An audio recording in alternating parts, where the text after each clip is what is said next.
오늘은 21번째 문답을 함께 살펴보겠습니다. 웨스트민스터 소교류 문답 21번째 문항은 이렇게 질문을 하고 있어요. 하나님께서 선택하신 자들의 구속자가 누굽니까? 이에 대해서 답변을 이렇게 말합니다. 하나님께서 선택하신 자들의 유일한 구속자는 주 예수 그리스도십니다. 그분은 하나님의 영원하신 아들로서 사람이 되셨고 또 그렇게 되셨으며, 그리고 구별된 두 본성과 한 위격을 영원토록 지니시는 하나님이자 사람으로 계속 계십니다. 자, 오늘 이 질문에 대해서 답변을 하기 전에 구속자라는 것이 무엇인지, 그리고 구속이라는 것이 무엇인지 개념을 정리를 하고 시작을 해야 될 것 같아요. 구약시대 때 이스라엘 사람들은 자기들이 거주하는 그 땅을 여호와께서 주신 기업으로 여겼습니다. 그렇기 때문에 하나님으로부터 분배받았던 자신들의 기업을 집안 대대로 물려받게 됐고, 여호와께서 주신 것으로 여기고 지켜야 되는 책임을 가지고 있었어요. 그런데 간혹 경제적인 어려움 때문에 땅을 잃어버리게 되는 경우가 종종 있었습니다. 그러한 경우에 그 땅을 되찾을 수 있는 방법도 하나님이 마련해 주셨는데, 그때 필요한 존재가 바로 구속자라는 존재예요. 구속이라는 개념은 감옥에 넣는다는 말이 아닙니다. 값을 주고 사다라는 뜻이에요. 그렇기 때문에 구속자라는 말은 값을 주고 땅을 다시 되찾을 사람이라는 뜻을 가지고 있는 것입니다. 자, 그런데 하나님은 이 구속자의 자격을 명시해 두셨어요. 아무나 잃어버린 기업을 되찾을 구속사가 되지 못한다는 것이죠. 여기에는 두 가지 조건이 필요했는데, 첫 번째는 땅을 잃어버린 사람과 가까운 친척이어야 됩니다. 두 번째는 땅을 구속해줄 경제적인 능력이 있어야 된다는 것이죠. 그런데 성경은 예수님이 우리의 구속자로 오셨다라고 얘기를 해요.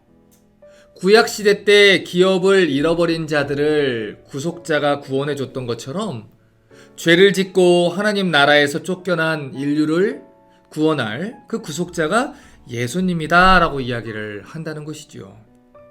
우리는 죄를 짓고 하나님 나라에서 추방을 당했습니다. 하나님 나라의 기업을 잃어버렸죠. 그리고 우리 스스로는 하나님 나라의 신분과 기업을 회복할 능력을 상실하게 됐어요. 그래서 우리는 우리를 구속하여 다시 하나님 나라 백성이 되게 할 구속자가 필요하게 됐습니다.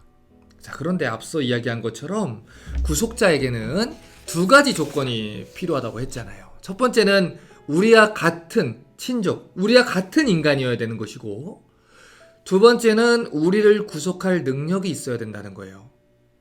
이것은 왜 하나님의 아들이신 예수 그리스도께서 인간의 육신을 입고 이 땅에 오셔야 했는지를 이야기해주는 아주 중요한 사실입니다.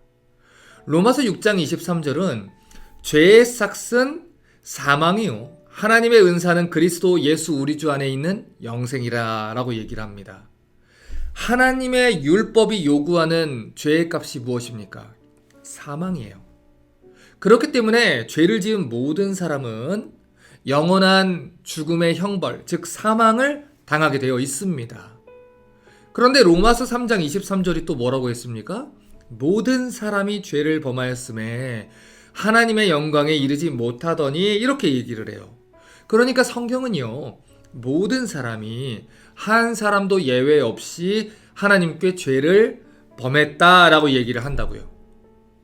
제가 방금 전에 구속자가 될 수 있는 자격을 얘기를 했습니다. 구속자가 되려면 그 사람을 구속할 수 있는 능력이 있어야 된다고 말했지요. 그런데 여러분, 죄인이 죄인을 구속할 수 있습니까? 없습니다.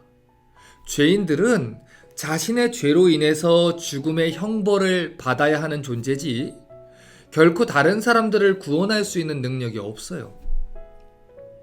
그렇기 때문에 죄인들의 죄를 구속하기 위해서는 죄가 없는 존재만이 죄를 용서할 수 있는 구속자의 자격을 가지게 되는 겁니다. 자, 그러면 죄가 없는 존재가 어디 있습니까? 모든 사람이 죄를 범했는데 죄가 없는 존재가 어디 있을까요? 단 한 분, 하나님밖에 없다는 거예요. 그런데 히브리서 4장 15절은 십자가에 달려 죽으신 예수님을 얘기를 할 때 이렇게 얘기를 합니다. 우리에게 있는 대제사장은 예수님은 우리 연약함을 체휼하지 아니하는 자가 아니요 모든 일에 우리와 한결같이 시험을 받은 자로되 죄는 없으시니라. 히브리서가 말하는 예수님은 하나님과 우리 사이의 죄 문제를 해결할 수 있는 대제사장이요 다리가 되시는 중보자요 구속자가 된다는 거예요. 그런데 예수님이 우리 죄를 해결할 수 있는 이유는 그분이 죄 없는 하나님이시기 때문입니다. 그래서 로마서 3장 24절이 이렇게 말하는 거예요. 그리스도 예수 안에 있는 구속으로 말미암아 하나님의 은혜로 값없이 의롭다 하심을 얻은 자 되었느니라. 자, 그러면 예수님이 하나님의 아들이다 라는 말은 또 어떤 뜻일까요? 성자 예수님이 성부 하나님의 아들이라는 말은 성부께서 성자를 낳았다는 말입니다. 그런데 여기서 낳았다라는 말은 사람이 자식을 낳는 것과 똑같은 방법으로 성부가 성자를 낳았다는 뜻이 아니에요. 오히려 이 말은 사람이 자식을 낳을 때 나타나는 한 가지 특징이 성부와 성자 관계에서 나타난다는 뜻입니다. 자, 그러면 그 특징이 뭡니까? 그 특징은 낳은 어머니와 태어난 아들은 인간이라는 본질에서 같다는 거예요. 어머니가 사람이면 태어난 아들도 사람이어야 되죠. 사람이라는 본질에 있어서 같다는 거고요. 그걸 설명하기 위해서 낳았다라는 표현을 사용을 하는 거예요. 사람이 자식을 낳았는데 본질이 다른 예쁜 고양이가 나오든지 귀여운 강아지가 나오는 경우는 없습니다. 사람의 몸에서는 사람이 나와요. 이게 바로 본질이 같다는 의미예요. 그러니까 성부께서 낳은 아들이 성자다라는 말은 성부와 성자가 하나님이라는 본질에 있어서 같다라고 얘기를 하는 거라고요. 그래서 요한복음 10장 30절을 보면 예수님이 나와 아버지는 하나이니라 라고 얘기하신 거예요. 성경은 예수님이 완전한 하나님이다 라고 얘기합니다. 또 동시에 성경은 예수님이 완전한 인간이다 라고 얘기를 합니다. 왜요? 우리의 구속자가 되기 위해서는 우리를 구속할 수 있는 능력이 있는 하나님이셔야만 해요. 또 우리를 구속하시려면 가까운 친족, 우리와 같은 인간의 몸을 입고 오셔야 되는 거예요. 그래서 성경은 예수님이 완전한 하나님이자 완전한 인간으로 오셨다라고 얘기를 하는 겁니다. 그런데 이러한 사실이 인간의 이성으로 납득하기가 어렵다 보니까, 이성을 초월하는 이야기다 보니까 사람들이 자기들이 이해하기 쉬운 쪽으로 설명을 하다가 성경이 말하는 걸 넘어서는 경우들이 생긴 거예요. 그래서 수많은 이단들이 나왔습니다. 어떤 사람들은 예수님의 인성을 부인하면서 예수님이 하나님이라는 사실은 알겠는데 예수님이 사람이라는 건 못 믿겠다. 또 어떤 사람들은 예수님의 신성을 부인하면서 예수님이 사람이라는 것은 또 믿겠는데 하나님이라는 것은 믿지 못하겠다 말합니다.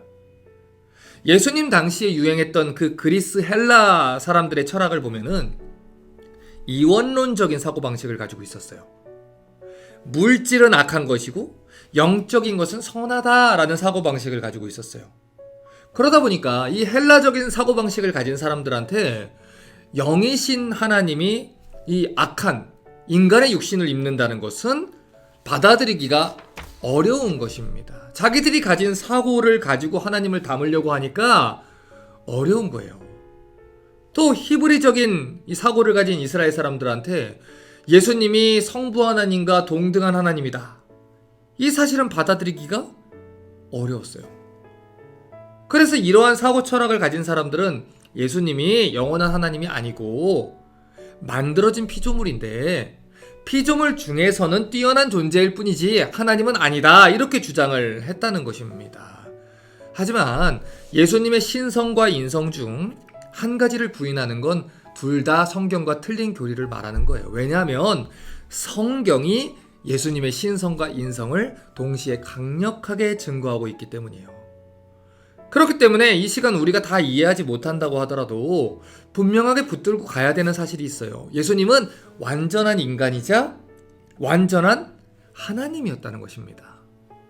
마태복음 21장 18절은 이렇게 말해요. 이른 아침에 성으로 들어오실 때 시장하신지라. 여러분, 예수님도 우리처럼 배고픔을 느끼셨어요. 요한복음 4장 7절은 또 말합니다. 사마리아 여자 하나가 물을 길러 왔음에 예수께서 물을 좀 달라 하시니. 예수님도 목이 마르셨고 우리처럼 물을 마시셨어요. 마가복음 4장 38절에 예수께서는 고물에서 베개를 베시고 주무시더니 제자들이 깨우며 가로되 선생님이여 우리의 죽게 된 것을 돌아보지 아니하시나이까. 예수님도 피곤함을 느꼈어요. 예수님도 우리처럼 주무셨다는 거예요. 누가복음 10장 21절을 보면 예수님도 기뻐했다고 하고요. 마태복음 26장 37절을 보면 예수님도 슬퍼하셨다고 해요. 성경을 잘 보시면 예수님도 놀랐고요. 예수님도 분노했고요. 예수님도 감동받았어요. 이처럼 예수님은 완전한 우리와 같은 인간의 모습으로 이 땅에 태어나셨다는 것이지요. 하지만 예수님이 우리와 한 가지 다른 점이 있다면 그분은 모든 일에 우리와 한결같이 시험을 받았지만 죄가 없으신 분이라는 거예요. 왜냐하면 그분은 거룩하신 하나님이고 우리의 구속자가 되시기 때문입니다. 성경은 이처럼 예수님이 완전한 하나님이라고 증언을 해요. 성경을 보면 예수님의 신성에 대한 증거가 굉장히 많이 나와요. 특별히 요한복음을 보면 총 7번의 예수님이 나는 뭐뭐다 라는 자기 선언이 나와요. 나는 참 포도나무다. 나는 생명의 떡이다. 나는 길이요 진리요 생명이다. 이런 것들이 나오죠. 그런데 에고 에이미라고 하는 이 헬라어는 이 예수님의 자기 선언은 출애굽기 3장에서 하나님이 나는 스스로 있는 자다 라고 선언했던 그 선언과 같은 표현이에요. 자, 생각해 보세요. 나는 스스로 있는 자다. 이 표현을 쉽게 직역을 해드리면 이거예요. 나는 나다 이거예요. 하나님은 인간의 언어로 다 담을 수 있는 분이 아니에요. 그래서 하나님을 하나님답게 묘사하려면 하나님은 하나님이다. 나는 하나님이다 라는 말밖에 표현이 안 된다는 것이죠. 그런데 그 표현을 예수님이 자기를 가리켜서 사용했다는 거예요. 하나님을 가리켜서 사용한 표현을 자기를 가리켜서 사용을 했다는 것이지요. 그것이 무엇을 얘기하는 겁니까? 예수님이 하나님이라는 거예요. 자, 그러면 왜 예수님이 우리의 구속자가 되기 위해서 죄가 없으신 하나님인 동시에 또 완전한 인간이셔야만 했을까요?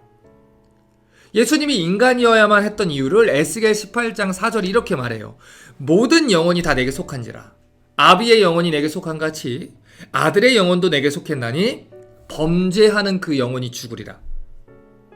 에스겔 18장 20절은 또 말합니다. 범죄하는 그 영혼은 죽을지라. 아들은 아비의 죄악을 담당치 아니할 것이요 아비는 아들의 죄악을 담당치 아니하리니 의인의 의도 자기에게 돌아가고 악인의 악도 자기에게 돌아가리라. 자, 지금 이 본문이 말하는 게 뭡니까? 어떤 사람이 옳은 일을 행했을 때 그 의에 대한 보상이 그 의를 행한 사람한테 돌아가는 게 공이고요. 어떤 사람이 범죄해서 죽음이라는 형벌을 받게 될 경우에 그 형벌 또한 범죄를 행한 사람이 받는 게 하나님의 공의입니다.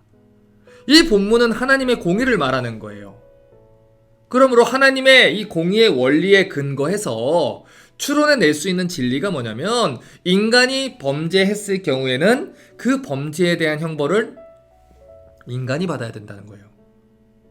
따라서 예수님이 하나님의 계획에 의해서 인간이 받아야 할 형벌을 대신 받으실 수 있기 위해선 반드시 우리와 같은 성정을 가진 인간이어야만 한다는 거예요. 그래야 구속자의 자격이 있다는 것이죠. 그렇지 않고 만약 인간이 아닌 다른 피조물, 예를 들어 동물이나 천사가 우리의 죄를 구속할 수 없다는 거예요. 그렇게 되면 악을 행한 자와 형벌을 받는 자가 이 동등해야 된다는 이 하나님의 조건, 이 공의를 만족시킬 수 없다는 것입니다. 그래서 예수님이 인간의 대표로서 형벌을 받기 위해서는 인간의 모든 연약함과 고통과 시련과 유혹이 어떤 것인지를 아는 온전한 인간이어야 했다는 거예요. 그런데 문제는 뭐냐면요. 인간이 죄를 범한 다른 사람의 형벌을 대신 받는다 할 때 과연 이 인간이 죄악을 향해서 쏟아부으시는 하나님의 그 맹렬한 진노를 견뎌낼 수 있냐는 거예요. 나훔 1장 6절을 보면 나훔 선지자가 이렇게 말합니다. 누가 능히 그 분노하심 앞에 서며 누가 능히 그 진노를 감당하랴. 그 진노를 불처럼 쏟으시니 그를 인하여 바위들이 깨어지는도다. 시편 130편 3절은 또 말해요. 여호와여 주께서 죄악을 감찰하실진데 누가 서릴까? 그러니까 지금 성경의 기록대로라면 우리 인간이란 존재는 하나님이 죄에 대해 내리는 진노와 형벌을 감당할 수 있는 존재가 아니라고요.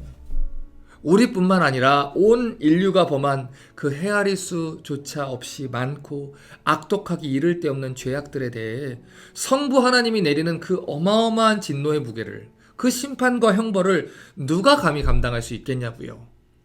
이 엄청난 진노와 형벌의 무게를 감당할 수 있는 존재는 누굽니까? 오직 하나님밖에 없다는 거예요. 그렇기 때문에 예수님은 우리의 구속자는 하나님이셔야만 한다는 것입니다.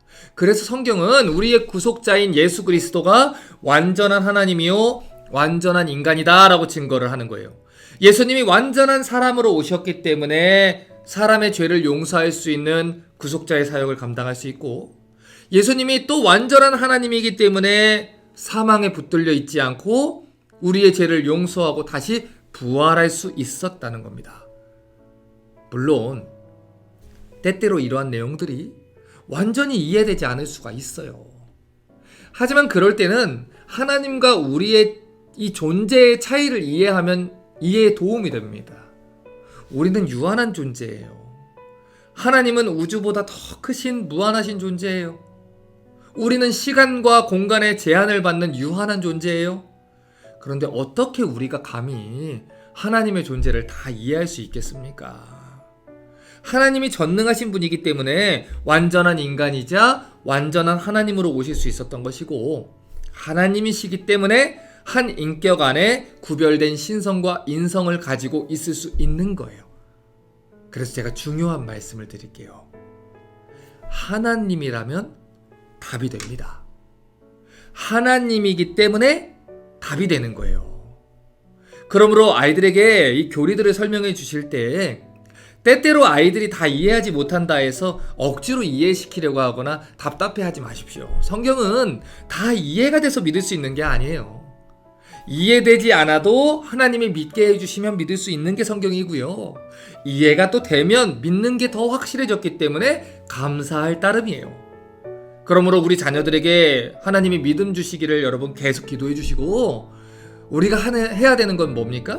할 수 있는 최선을 다해서 말씀을 공부해서 우리 자녀들에게 하나님 지식을 가르치시는 것입니다. 그러므로 여러분 우리 자녀들에게 열심히 말씀 가르치십시오. 그리고 혹시 질문이나 또 어려운 것이 있으면 언제든지 저에게 메시지 주시고 같이 공부하고 배워나가기를 부탁을 드립니다.